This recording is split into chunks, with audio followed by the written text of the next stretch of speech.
सभी दोस्तों को नमस्कार। मैं हूं संजीव श्रीवास्तव और आप देख रहे हैं picture plus, picture and politics.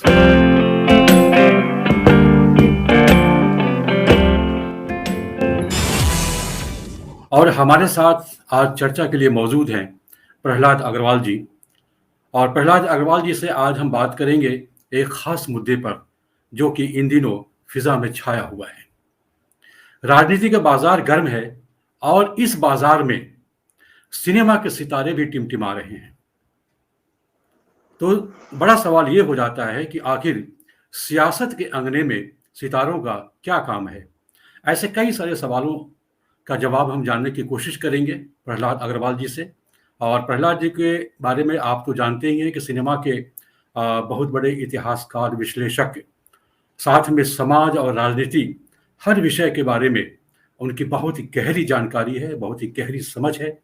इसलिए हमने इस विषय पर उनको विशेष तौर पर आमंत्रित किया है। प्रहलाद जी, आपका बहुत बहुत स्वागत है पिक्चर प्लस में। प्रहलाद जी, मेरा सबसे पहला सवाल आपसे यही है, जैसा कि हमने शुरुआत में कहा था कि सियासत के अंगने में सितारों का क्या काम है। यह सवाल जब हम आपसे करते हैं तो आपके जहन में कौन कौन सी ऐसी बातें आती हैं? आप क्या कहना चाहेंगे इस सवाल के बारे में?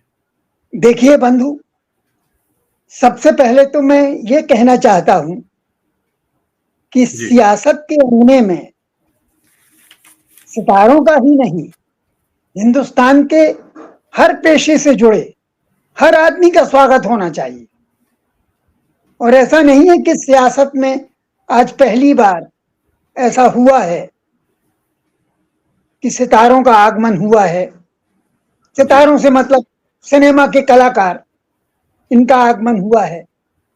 ये बहुत पहले से चलता चला आ रहा है। और इसके पहले तो बड़े बड़े उद्भट किस्म के काम हुए।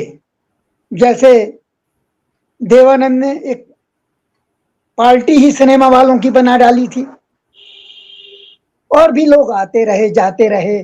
और अभी पिछले 30-40 साल से तो कोई ना कोई सितारा चुनाव लड़ता ही रहा है।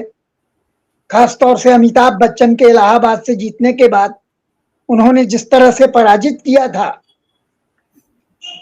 तो उससे एक बात बहुत मेरे मन में साफ होती है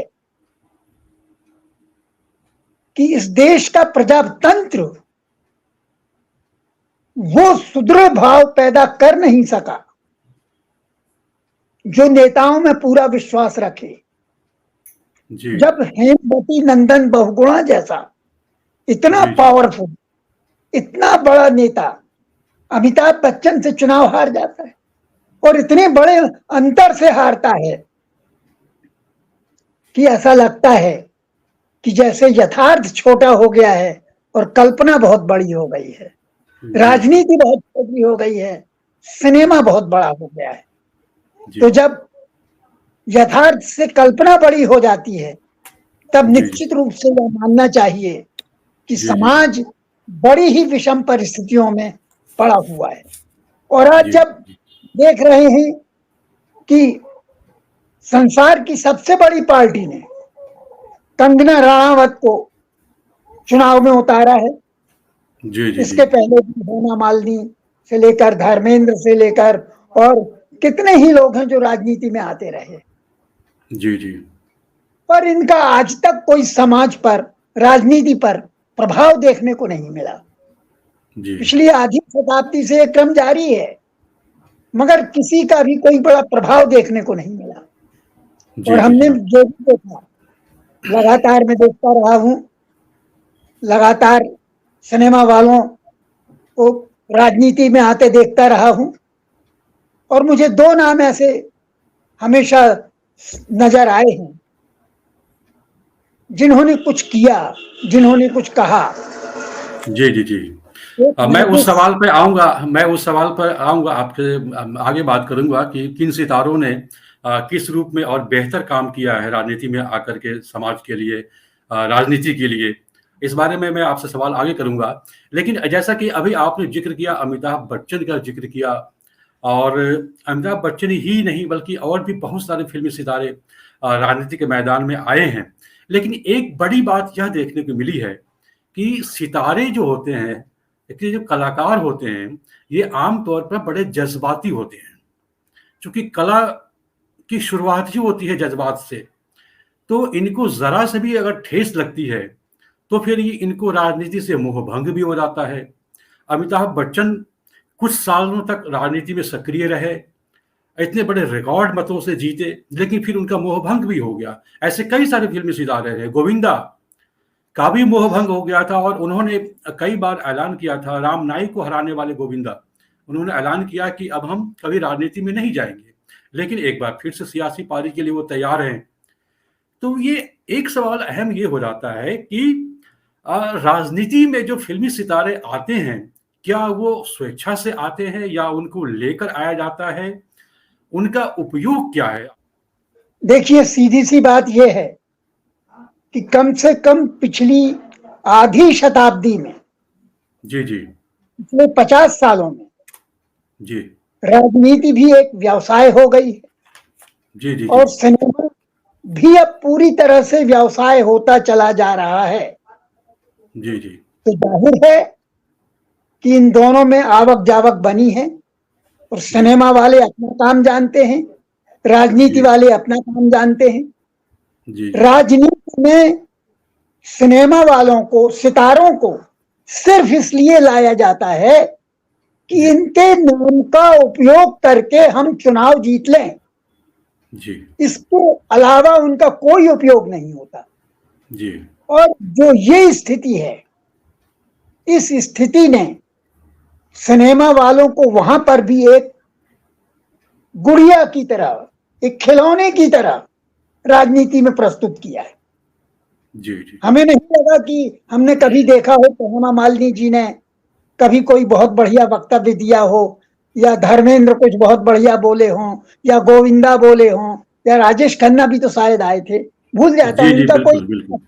अस्तित्व नहीं है राजनीति में, इनका जी, राजनीति में कोई अस्तित्व नहीं है। जी, मगर अमिताभ बच्चन की सबसे बड़ी बात यह है कि उस आदमी ने पहचान लिया कि हमारा कोई अस्तित्व नहीं है राजनीति में, जी, हम बदनाम ही हो सकते हैं, यहां से कोई बड़ी नेक नामी हमें नहीं मिलने वाली है और जी, हमारा उपयोग किया जा रहा है, तो इस उपयोग से हम अलग हटते हैं। जी, यदि किसी ने आक्रामक रूप दिखाया है तो एकमात्र उनकी धर्म पत्नी, जी, जो नहीं जया कहना जी। चाहिए, जी, इसलिए कि वो स्वयं इतनी सक्षम महान अभिनेत्री हैं और उनका जी, जी, इतना योगदान, मैं तो मानता हूं कि अमिताभ बच्चन से 21 ही उनके अभिनय की क्षमता है और जी, उन्होंने जो कुछ भूमिकाएं की हैं वो अद्वितीय हैं। जी, जी, जी, तो वे भी सिवाय अपना क्रोध प्रकट करने के अतिरिक्त और कुछ नहीं कर पाती थी। जी, मगर हाँ, उन्होंने साफ साफ बोला, बहुत तेजी से बोला और हर बार अपनी बात रखी। मगर मैंने पाया कि यदि किसी ने राजनीति में आकर, किसी सिनेमा वाले आदमी ने ढंग से और बहुत प्रखरता से अपनी बात कही और बहुत संयत स्वर में कही और बहुत गंभीर बात कही, तो वो है जावेद अख्तर। जी, बिल्कुल, राइट। जावेद अख्तर, वह, उनका वक्तव्य सुनने लायक है, बार जी, बार सुनने लायक, जो जी, जी, जी, उन्होंने विदा होते हुए संसद से कहा था। जी, जी, जी, तो ये जो आते हैं सिनेमा के लोग, वो तो जी, राज्यसभा के सदस्य थे शायद, जावेद जी, अख्तर जी, जी, साहब, जी, जी, तो उनका जी, कोई राजनीति से ऐसा सीधा संबंध नहीं था। जी, जी, पर जी, उनमें जो समझ है राजनीतिक भी, वह जी, बहुत प्रखर, ऐसी जी, प्रखर समझ ना तो सिनेमा के किसी आदमी में दिखाई दी मुझे, कि उन्होंने कुछ ऐसा किया ही नहीं, और ना हमने ये देखा कि उनकी लोकप्रियता के लाभ को अपने राजनीतिक सुदृढ़ता के लिए इस्तेमाल करने के अतिरिक्त राजनीति वालों का सिनेमा वालों के प्रति कोई दूसरा भाव नहीं रहा, और सिनेमा वाले भी इससे संतुष्ट रहे कि हाँ, एक पंख और हमारी कलगी में लग गया। इसके अतिरिक्त राजनीति से उनका कोई संबंध नहीं रहा, किसी जी, जी, किस्म जी, का। जी, जी। मुझे याद आ रहा है सन 1984 का वो ज़माना, 84 का वो ज़माना, जिस वक़्त वो दौर भी, वो समय, वो साल भी चुनावी साल था और अमिताभ बच्चन चुनकर आए थे, तो उसके बाद इनकलाब फिल्म आई थी, और इनकलाब का आखिरी सीन आपको याद होगा कि पूरी कैबिनेट को किस तरह से गोलियों से भून देते हैं, जो भी भ्रष्टाचारी मंत्री हैं उन सबको भून दिया जाता है। और उसी समय फिल्म आई थी राजेश खन्ना की एक आज का एमएलए, वहाँ भी एक राजनीति में जो भ्रष्ट चरित्र है उसको उजागर किया गया था। और उसी समय जितेंद्र की एक फिल्म आई थी यह देश। ये तीनों फिल्में जो राजनीतिक दुष्चरित्र को दर्शाने वाली एक प्रमुख फिल्में रही है, और वो चुनावी साल में आती है।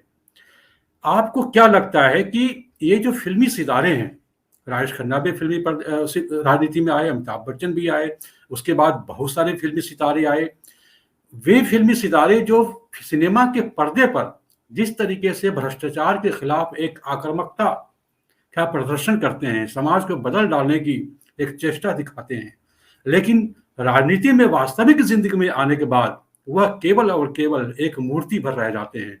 एक सेलिब्रिटी का की जो एक चमक होती है, 10 लोग उस पर आकर्षित हों, केवल वहां तक उनकी भूमिका सीमित हो जाती है या फिर कर दी जाती है। सितारों के बाद सुनी नहीं जाती राजनीति में, या सितारे केवल चुपचाप रह जाना चाहते हैं। आज की तारीख में ही देखिए, मेरठ से चुनाव जो लड़ रहे हैं अरुण गोविल जी, राम के व्यक्तित्व को लेकर वो कितना लोकप्रिय रहे। आज की तारीख में जब मैं देखता हूं तो उनका कोई खास वक्तव्य नहीं आ रहा है, वहां वो लग रहा है जैसे बिल्कुल ही शो पीस है। क्या कहना चाहेंगे आप? देखिए, ये लग नहीं रहा है, ये है। अरुण गोविल राम नहीं हो गए, अरुण गोविल हैं। और जहां तक मेरा अपना मानना है, अरुण गोविल एक बहुत साधारण दर्जे के अभिनेता हैं, कोई बहुत बड़े अभिनेता नहीं। उनका उपयोग सिर्फ इसलिए है कि ये जो धर्म प्राण जनता है, ये राम के नाम पर अरुण गोविल को वोट दे देगी, और ऐसा कोई नई बात नहीं है। संतोषी माता फिल्म देखने के लिए चप्पलें उतार के, जूते उतार के लोगों को सिनेमा हॉल के अंदर घुसते मैंने देखा है। रामायण जब सीरियल चल रहा था तब सब काम छोड़कर लोग सीरियल देखा करते। जी जी। तो ये जो स्थिति है, इस स्थिति का फायदा राजनीति उठाती है। मगर जब राजनीति में सिनेमा वाले आते हैं तो सिनेमा वाले ये भूल जाते हैं कि अब सिनेमा के पर्दे से काम नहीं चलेगा। अब यदि हमें राजनीति में अपने पैर जमाने हैं तो हमें जमीन पर उतरना पड़ेगा। तो मैंने किसी सितारे को जमीन पर उतरते नहीं देखा। यदि वो जाएंगे भी कभी कभार तो बड़े प्रायोजित रूप से जाएंगे कि उनके जाने में जहां 10 लोगों से वो मिलेंगे तो 100 लोग उनकी सुरक्षा में खड़े होंगे। यह बड़ा हास्यास्पद है। राजनीति में उनका आना इस तरह बड़ा ही हास्यास्पद बन जाता है। और इस देश की जनता को जब तक ये समझ में नहीं आएगा कि इनका आना सिवाय एक धोखेबाजी के अतिरिक्त और कुछ नहीं है, इनसे कुछ नहीं मिलने वाला, इनसे हमें सिर्फ आनंद मिलने वाला है कि हम जाते हैं, इनकलाब हम देखते हैं, आज का एमएलए राम अवतार हम देखते हैं, तो हमें एक मानसिक सुख होता है कि देखो भाई, हमने भ्रष्टाचारियों को हरा दिया, हमने सबका नाश कर दिया। आज वही अमिताभ बच्चन, हंसी आती है, सिर्फ हंसी आ सकती है, इसके अलावा कुछ नहीं। कोई वजूद नहीं है राजनीति में अमिताभ बच्चन का, सिवाय इसके कि उनको भुना लिया जाए। यह अमिताभ बच्चन एक प्रतीक हैं। अमिताभ बच्चन कोई व्यक्ति नहीं है यहाँ पर कि राजनेताओं को उन्हें भुनाना भर आता है, और वो अच्छी तरह से जानते हैं कि इसके अलावा ये हमारे किसी मतलब के नहीं है। अब पहले भी होता आया है और आगे भी होने वाला है। आप ये तय समझ लीजिए कि किसी भी किस्म से इनको कोई बड़ा महत्वपूर्ण उत्तरदायित्व ना मिला है, और तब तक मिल भी नहीं सकता जब तक ये जमीन पर खड़े नहीं होंगे। सिर्फ एक आदमी था ऐसा जो जमीन पर उतरा, और उसकी अहमियत सब जानते हैं, सारे फिल्म वाले भी जानते हैं और सारे राजनीति वाले भी जानते हैं, वो है सुनील दत्त। जी, मैं बिल्कुल कहना चाह रहा था। बिल्कुल वो बंबई के लोगों से मिले, उन्होंने अपने सितारा व्यक्तित्व को उठाकर एक जगह रख दिया, और उन्होंने अपने आप को एक साधारण आदमी की तरह, एक साधारण नेता की तरह प्रस्तुत किया, इन तथाकथित नेताओं से भी ज्यादा। तो ये तो बड़ी मुश्किल से कोई आता है, किसी की यदि इच्छा है, किसी अभिनेता की, किसी अभिनेत्री की, सिनेमा से जुड़े किसी भी व्यक्ति की यदि राजनीति में आने की इच्छा है तो उसे जरूर आनी चाहिए और अवश्य आए, मगर उसको सिनेमा के बल पर राजनीति में सफलता नहीं मिलेगी। राजनीति में जी सफलता तो जमीन से जुड़कर ही मिलेगी। तो एक अच्छाई और बुराई का संतुलन जो समाज में होता है, वह संतुलन आज बिगड़ गया है। जी जी जी, बिल्कुल सही कह रहे हैं, ये सारी बिल्कुल सही कह परिस्थिति। रहे हैं। जी जी, बिल्कुल सही कह रहे हैं। जैसा कि आपने अभी सुनील दत्त जी का नाम लिया, जावेद अख्तर जी का नाम लिया, ऐसे और भी कई सारे फिल्मी सितारे हैं जो हिंदी सिनेमा से जुड़े रहे हैं। हम उनमें कुछ नाम जोड़ सकते हैं, मसलन शत्रुघ्न सिन्हा का भी नाम जोड़ सकते हैं, राज बब्बर का भी नाम जोड़ सकते हैं। और मुझे याद आ रहा है कि मैंने कई जगहों पर पढ़ा है, जो हमारे गुजरे ज़माने के बड़े सितारे थे, पृथ्वीराज कपूर, उन्होंने भी संसद में बहुत ही ज़ोरदार आवाज़ें उठाई थी, बहुत सारे संदर्भों पे, कला के संदर्भ में, सिनेमा के संदर्भ में बहुत सारी आवाज़ें उठाई थी। वे सभी बातें रिकॉर्ड पर हैं। तो ऐसा बिल्कुल भी नहीं है कि बहुत सारे फ़िल्मी कलाकार केवल और केवल एक शो पीस के तौर पर राजनीति में इस्तेमाल किए जाते हैं। बहुत सारे लोग अपनी सक्रिय उपस्थिति भी दर्ज कराते हैं। और ख़ास तौर पर जब हम दक्षिण की अगर हम बात करते हैं, तो दक्षिण भारत के राजनीति में जो सिनेमा के सितारे, उनकी जैसे एक भरमार है और वहाँ उन्होंने बहुत ही सक्रिय जीवन जिया है।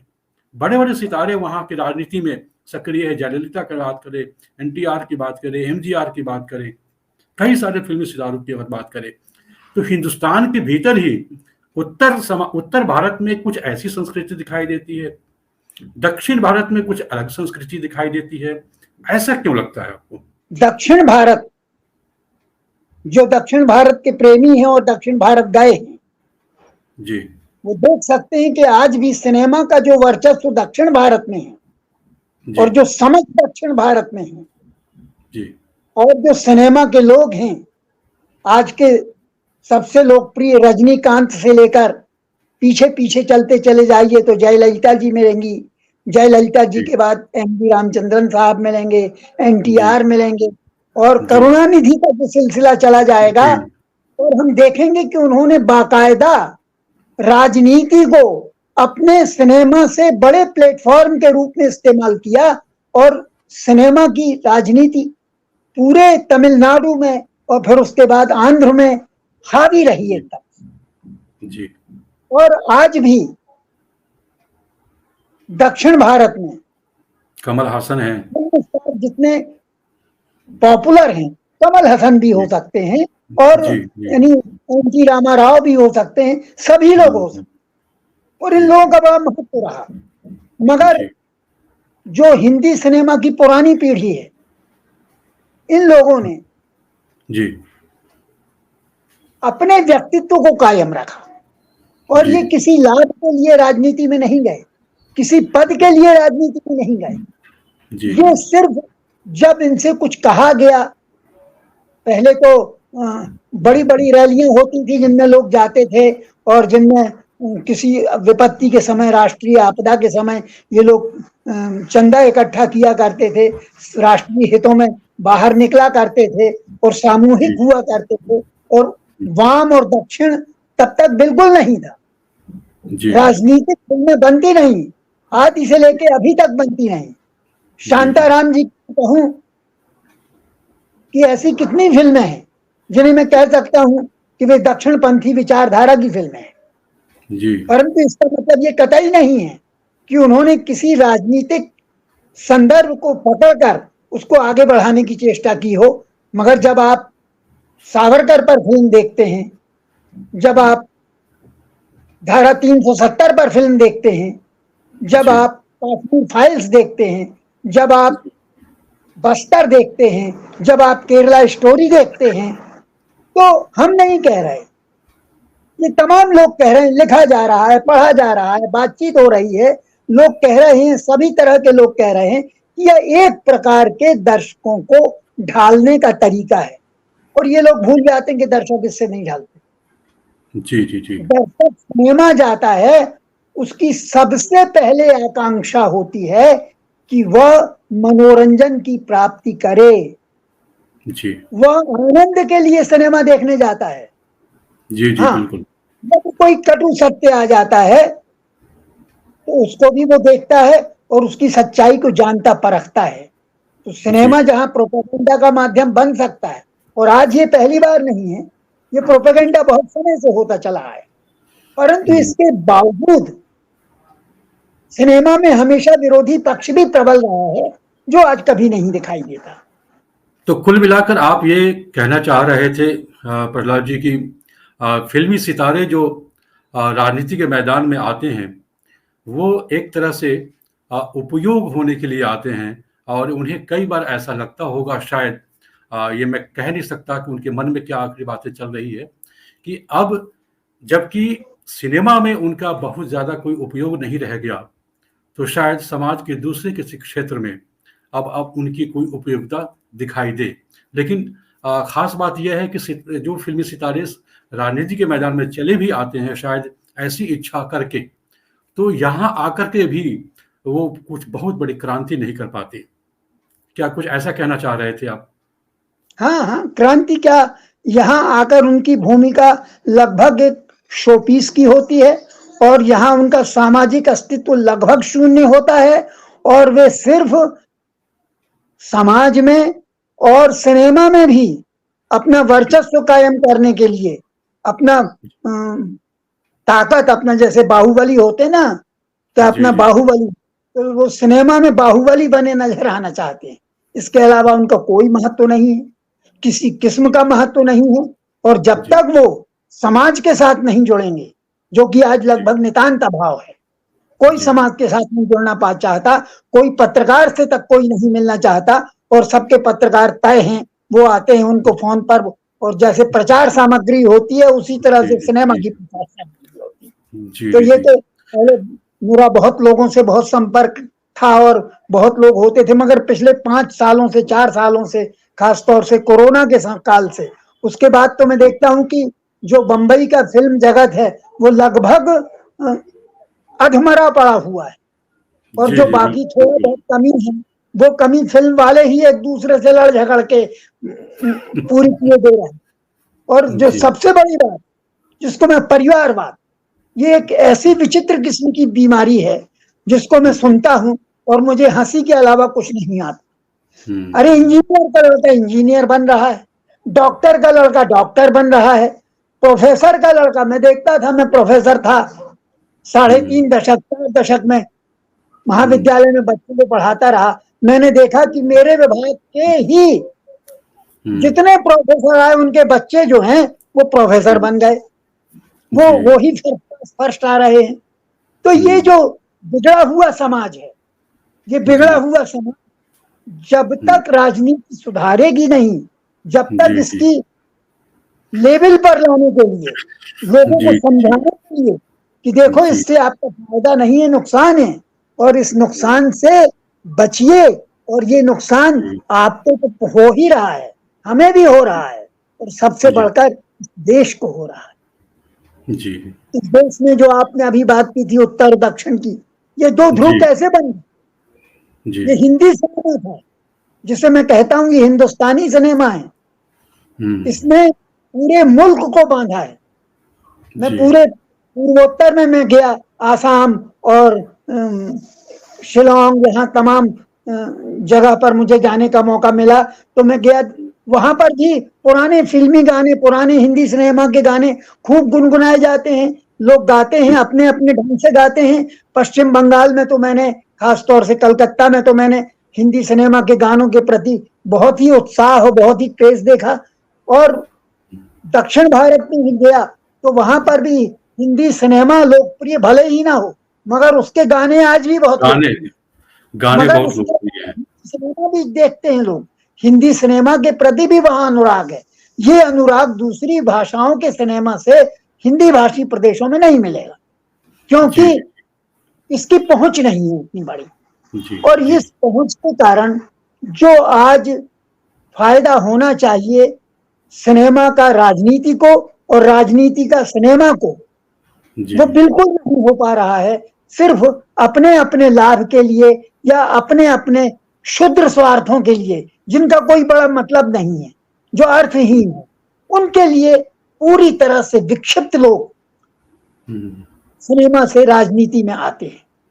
मैं जी पूछ जी सकता हूँ कि बताइए, आपने जिनके नाम लिए, अब राज बब्बर साहब को तो मैं बहुत पहले से जानता हूँ और उनके पूरे परिवार को जानता हूँ, और उन नादिरा जी ने किस तरह से नाटक को हिंदी में बढ़ाया और किस तरह से राज बब्बर एक विलक्षण व्यक्तित्व के रूप में सामने आए, और किस तरह जी से शत्रुघ्न सिन्हा ने जिस तरह से राजनीति को लिया, और आज वो बड़े ऊंचे पदों पर भी रहे, मगर उन्होंने कोई ऐसा काम नहीं कर दिखाया उन्होंने भी जी कि जी एक ब्रांड होके रह जाए कि हाँ ये ब्रांड है, ये फिंगरप्रिंट है कि शत्रुघ्न सिन्हा को यहाँ मौका मिला तो यहाँ उन्होंने कर दिखाया, जैसे उन्होंने सिनेमा में कर दिखाया था।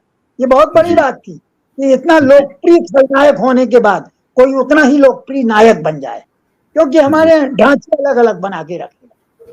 पर शत्रुघ्न सिन्हा ने ये किया, उनका राजनीति में भी बड़ा योगदान है, ऐसा नहीं कहना चाहिए। जी जी जी पर जो शालीन योगदान सुनील दत्त का है, जी जी जी जो बिल्कुल निर्विकार उनका जो योगदान है, वो किसी का नहीं।